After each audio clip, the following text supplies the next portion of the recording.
Yo yo, what's up, bonjour à tous et bienvenue sur le podcast Cardano français, le seul podcast qui vous donne toute l'information sur votre blockchain préférée. Quentin, aka Mr. Q, sera votre hôte pour toute la durée de l'émission. Mais avant de commencer, laissez-moi vous parler de Crypto Suprême, sponsor numéro 1 du podcast Cardano français. Crypto Suprême est le site internet où vous pouvez vous procurer tous les articles Cardano, Emurgo et UHK. Que ce soit des vêtements, des pièces de collection ou des articles de bureau, vous trouverez sur le site cryptosupreme.net les meilleurs produits, les meilleurs prix et le meilleur service. Avant que j'oublie, aucune information donnée dans le podcast ne doit être prise comme un incitatif à investir dans le projet Cardano. Il est toujours mieux de faire ses propres recherches avant d'investir dans n'importe quel placement financier. Bonjour à tous et bienvenue sur le podcast Cardano français. Cardano a officiellement eu 3 ans le 29 septembre dernier. Même si le projet existe depuis 5 ans maintenant, son premier listing sur un exchange s'est fait dans les derniers jours du mois de septembre. Il n'y a pas eu de gros événements ou de conférences en ligne évidemment, mais on espère pouvoir souligner les 4 ans l'année prochaine. Pour les 3 ans de Cardano, j'ai des cadeaux pour vous. Je ferai tirer 6 cartes Gem et je vous donnerai les détails à la fin du podcast.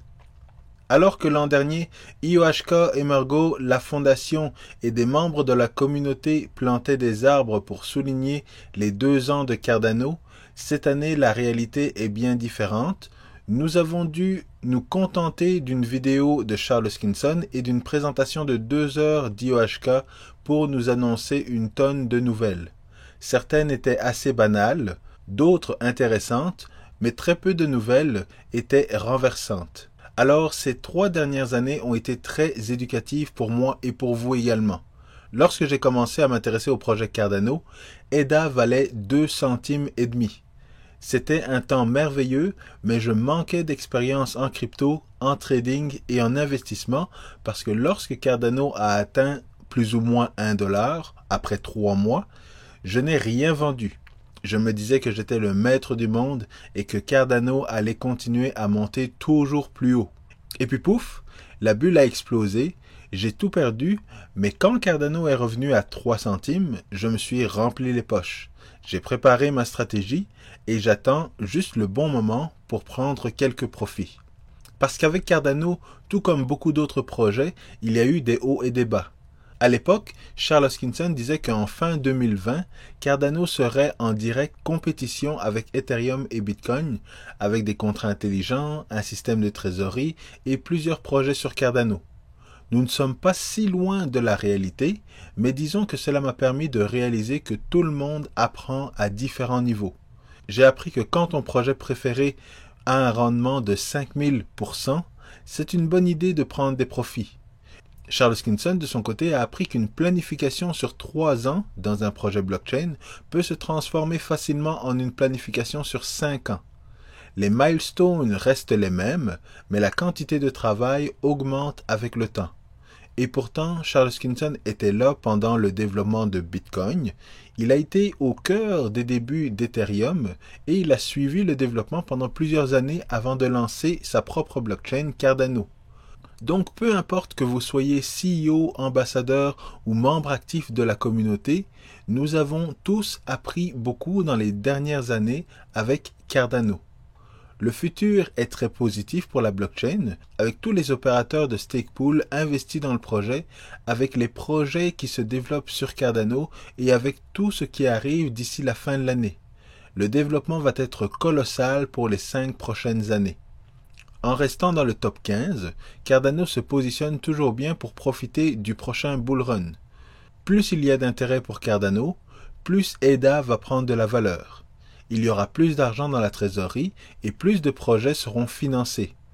Plus de développeurs arriveront dans l'écosystème, plus d'intérêt il y aura pour Cardano et cela devient une boucle sans fin. Et je pense que cela a bien été expliqué lors de la présentation sur le développement du mois de septembre. Shelly a été un des sujets de la présentation, où on nous a encore expliqué la raison des paramètres K, A0, et le pledge, qui est le fait que les opérateurs se délèguent des ADA à eux-mêmes, pour garantir à leurs délégateurs qu'ils feront du bon travail.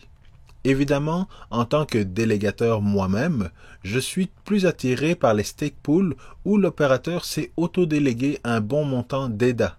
Mais l'équipe de Shelly nous a mentionné qu'il y avait encore un bon nombre d'améliorations en réflexion pour atteindre un degré de décentralisation optimal, parce que IOG et Emergo vont avoir leur propre stake pool privé et idéalement, il ne faudrait pas qu'ils possèdent plus de 50% des stake pools sur le réseau. Je suis certain que, même s'ils possédaient 20% du réseau, on parlerait encore de centralisation.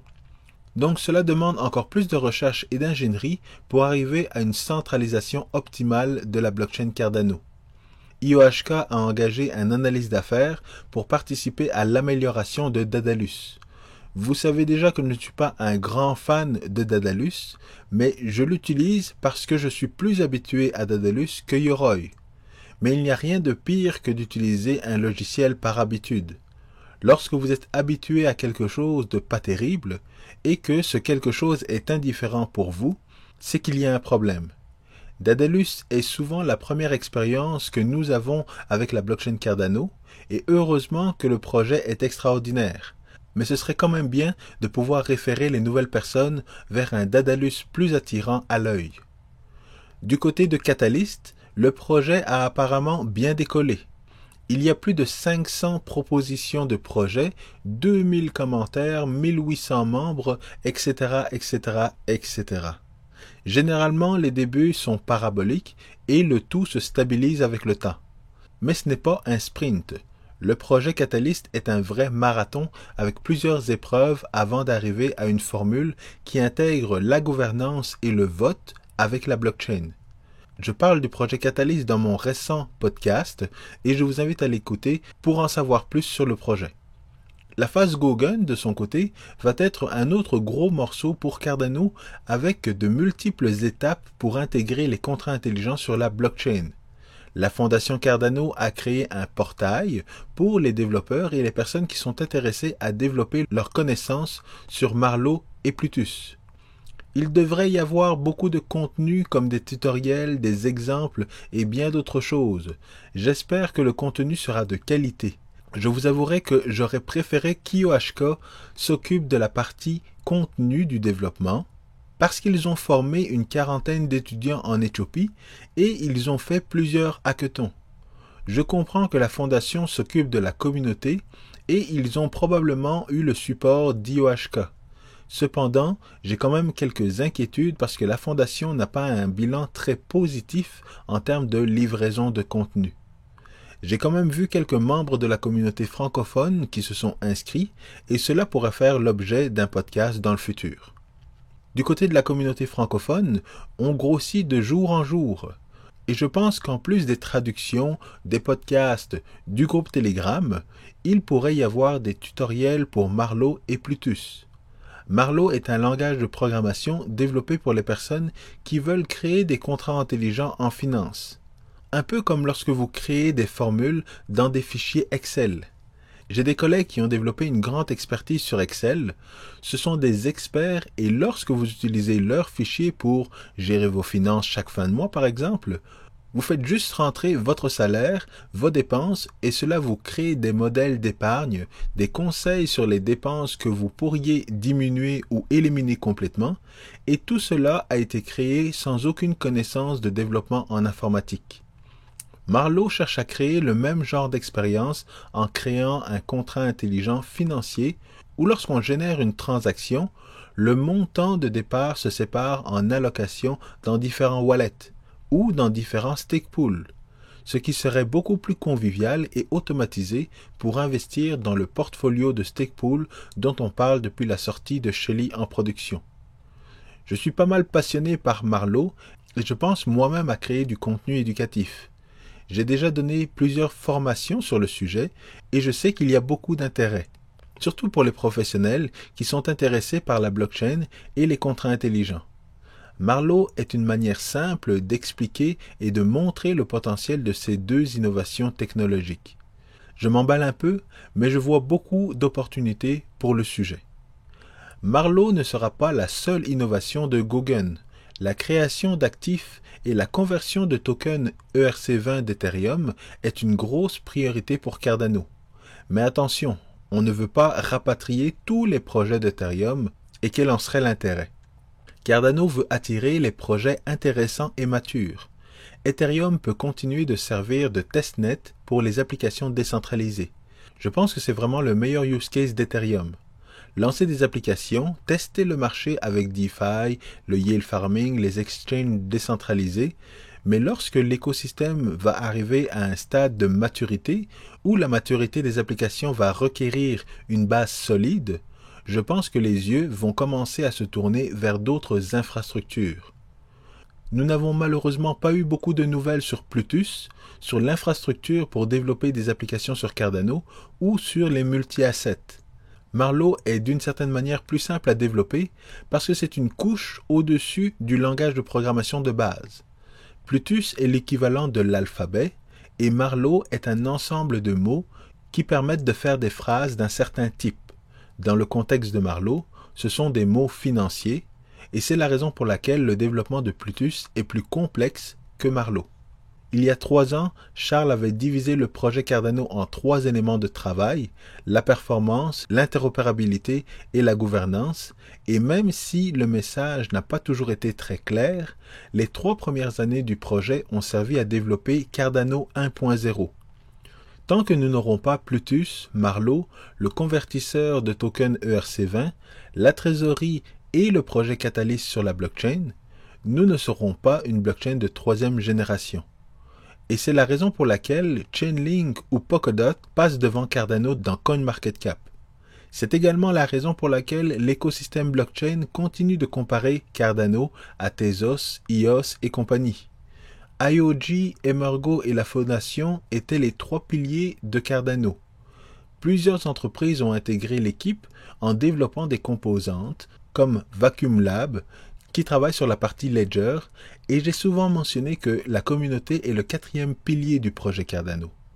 Cela a commencé par quelques personnes sur Telegram, et maintenant, Cardano a plusieurs chaînes YouTube, plusieurs opérateurs de stake pool, plusieurs partenaires, plusieurs projets avec des entreprises privées et des organismes gouvernementaux partout dans le monde. Il y a encore tellement de choses qui vont arriver en 2021 et nous n'avons eu qu'un petit aperçu avec l'annonce du projet SingularityNet qui va migrer une partie de ses opérations sur la blockchain Cardano. Et devinez quoi? SingularityNet fait de la recherche et du développement. C'est un projet blockchain que j'ai suivi un petit peu à sa sortie et ils ont beaucoup évolué depuis. Mais c'est certain qu'il n'y a pas encore d'adoption de masse pour ce projet. Ils ont quand même des produits, des travaux de recherche dans plusieurs domaines et ils sont numéro 167 sur CoinMarketCap. D'autres projets ont quitté Ethereum pour d'autres blockchains comme EOS, Tron et Zilliqa. Cela n'a en rien affecté Ethereum, il continue d'y avoir de l'innovation, mais comme je l'ai mentionné, Ethereum est la plateforme pour l'expérimentation. CryptoKitties a été le premier challenge qui a montré les limites de performance d'Ethereum. Les projets DeFi et le yield farming sont les nouveaux challenges qui montrent les limites d'utilisation de la plateforme avec de gros frais de transaction. Donc j'espère que la transition de SingularityNet est la première d'une longue série. Et on est prêt à accueillir tous les projets de 2e génération DeFi ou 3e génération de blockchain. La dernière bonne nouvelle est que les Nations Unies travaille avec IOHK pour déployer le projet Catalyst dans les pays en voie de développement, afin que les citoyens de ces pays puissent proposer des projets et avoir du financement pour le développement de leurs projets. Cela montre encore la portée de Cardano et le cycle de visibilité, d'investissement et de développement qui va permettre de faire augmenter l'appréciation d'EDA. Alors après 3 ans, IOG n'a pas toujours livré la marchandise dans les temps. Cela ne change pas la vision du projet, ni le potentiel. Après tout, tout arrive à point à qui sait attendre. Alors je termine là-dessus. Pour le concours, j'ai 6 cartes Tengem à vous offrir et les règles sont très simples. Likez la vidéo, partagez-la sur les médias sociaux et laissez-moi un commentaire dans la section ci-dessous. Je choisirai au hasard 6 gagnants dans mon prochain podcast. Alors un très bon anniversaire à Cardano. Peace.